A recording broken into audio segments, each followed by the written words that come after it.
नमस्कार किसान साथियों, स्वागत है आप सभी का एक बार फिर से मालवा की खेती यूट्यूब चैनल पे। किसान साथियों, आप अपने डिवाइस की स्क्रीन पे देख पा रहे हैं मसूर की फसल और इसकी समयावधि हो चुकी है 1 महीने 4-5 दिन। 3 नवंबर की इसकी बिजाई की थी हमने किसान साथियों, और पलेवा करके हमने यहाँ पे बुआई की थी। और अब आप देख ही पा रहे होंगे फसल की ग्रोथ कैसी है। हमने बुआई के समय 12-32-16 जो कि एनपीके के फार्मूलेशन में आता है उसका प्रयोग किया था। और पहली सिंचाई हमने इसमें किसान साथियों 1 महीने की समयावधि में कर दी है। जैसा कि मैंने वीडियो में बताया था कि खेत में हमने वो तालाब की मिट्टी डलवा रखी है और जो मिट्टी है बहुत ही कम है, नीचे पथरीली ज़मीन है। उस हिसाब से इसकी जड़ें जो है वो अब पथरीली ज़मीन में जाएगी, इसलिए फसल को पानी की रिकमेंडेशन है। यदि आपके खेत की मिट्टी की भारी है तो आप पहली सिंचाई 45 दिन के आसपास करें। और किसान साथियों, अब फसल में ब्रांचेज निकलना शुरू होगी और इसमें फूल आएंगे। तो हमने आपको बता ही दिया था कि पहली सिंचाई में कौन सा खाद डालना है। यदि आपने वो वीडियो नहीं देखा है तो आप जाकर देख सकते हैं। वो खाद की पूर्ति हमने कर दी है और अब हम इसमें निराई गुड़ाई का कार्य करेंगे किसान साथियों, क्योंकि मसूर की फसल के लिए कोई भी हर्बिसाइड अवेलेबल नहीं है। यदि आप अपने रिस्क पे कोई हर्बिसाइड यूज़ करते हैं, कोई दुकानदार आपको सजेस्ट करता है, तो किसान साथियों हो सकता है कि आपकी फसल भी ख़राब हो जाए। मेरा कहना है कि आप मैन्युअल रूप से ही खरपतवार को निकालें। अब किसान साथियों, जब इसमें ब्रांचेज निकल रही हैं और पौधा अपनी हाइट ले रहा है, ग्रोथ कर रहा है, तो इस समय हमें इसमें एक वाटर सोल्यूबल फर्टिलाइज़र, एक कीटनाशक और एक फंगिसाइड का प्रयोग कर लेना है, ताकि हमारी फसल का जो स्वास्थ्य है बिल्कुल सही रहे, उसे भरपूर भोजन मिले। जब पौधा बिल्कुल स्वस्थ रहेगा, भरपूर भोजन मिलेगा, तो उसमें जो शाखाएँ हैं अधिक निकलेगी, फूल अधिक आएंगे, फलियाँ अधिक आएगी, फूल ड्रॉप होने की समस्या न के बराबर रहेगी। तो इसके लिए किसान साथियों हमें एक वाटर सोल्यूबल फर्टिलाइज़र का प्रयोग करेंगे, जिसमें नाइट्रोजन, फास्फोरस, पोटास और सल्फर की पूर्ति हो जाए।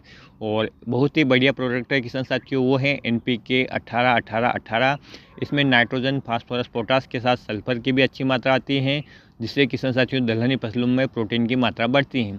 कुल मिला के हमारी फसल के भोजन के 4 मुख्य अंग नाइट्रोजन, फास्फोरस, पोटास और सल्फर हम इसे स्प्रे के ज़रिए अवेलेबल करा रहे हैं। क्योंकि किसान साथियों, जैसा कि मैंने आपको बताया कि ज़मीन पथरीली है और जब इसमें नमी की कमी होती है तो ये पोषक तत्वों को खींच नहीं पाती, जैसे ज़मीन में पड़े रहे तो भी। तो हम इसे स्प्रे के ज़रिए दे रहे हैं, तो हमारी फसल में इन पोषक तत्वों की पूर्ति हो जाएगी। और इसके साथ लेंगे किसान साथियों हम एक फंगिसाइड, जिसे थायोफिनाइड मिथाइल या रोको के नाम से जानते हैं। और किसान साथियों, पौधे कहीं कहीं उगता रोग के लक्षण दिख रहे हैं या किसी अन्य प्रकार की भी फंगस यदि आपके पौधों में है, पीले पड़कर सूख रहे हैं, तो इस फंगिसाइड से वो कंट्रोल हो जाएंगे। जब पौधा स्वस्थ रहेगा, उसे भरपूर भोजन मिलेगा, तो निश्चित रूप से है कि उसमें फूल अधिक आएंगे, शाखाएँ अधिक निकलेगी। किसान साथियों, लेकिन क्या होता है कि हम पौधे की बीमारी से रक्षा कर लेते हैं, उसको खुराक अच्छा दे देते हैं, लेकिन जो कीट होते हैं हमारी फसल को काफ़ी नुकसान पहुंचाते हैं, सारी ऊर्जा को खींच लेते हैं, रस चूस लेते हैं और पौधे को कमज़ोर देते हैं। तो इस समय गर्मी भी किसान साथियों हमें समय समय पे देखने को मिल रही है, जिसके कारण जो माहू का प्रकोप है हमारी मसूर की फसल पे कहीं कहीं दिखने को मिल रहा है। ये प्रकोप आगे न बढ़े, इसके लिए हम एक कीटनाशक भी इसके साथ ले लेते हैं। चाहे तो आप इमिडाक्लोपीड लें या थायोमेथोक्सम लें, कोई भी रस चूसक कीटनाशक का आपको प्रयोग इस समय करना है। तो पहले स्प्रे में किसान साथियों एनपीके 18-18-18, इसके साथ थायोफिनाइड मिथाइल, और इसके साथ आपको लेना है एक कीटनाशक इमिडाक्लोपीड या थायोमेथोक्सम। इनका स्प्रे आपको करना है। किसान साथियों, ये स्प्रे का समय आप 1.25 महीने से 1.5 महीने की फसल में कर लीजिए।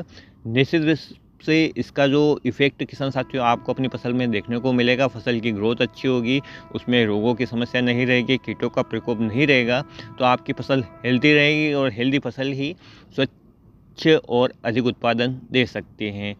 तो किसान साथियों, यदि आपकी फसल बारहनी फसल है तो आपको भी इसका स्प्रे करना है, चाहे आपकी फसल सिंचित है या अर्ध सिंचित है, इस समय आपको स्प्रे करना ही करना है।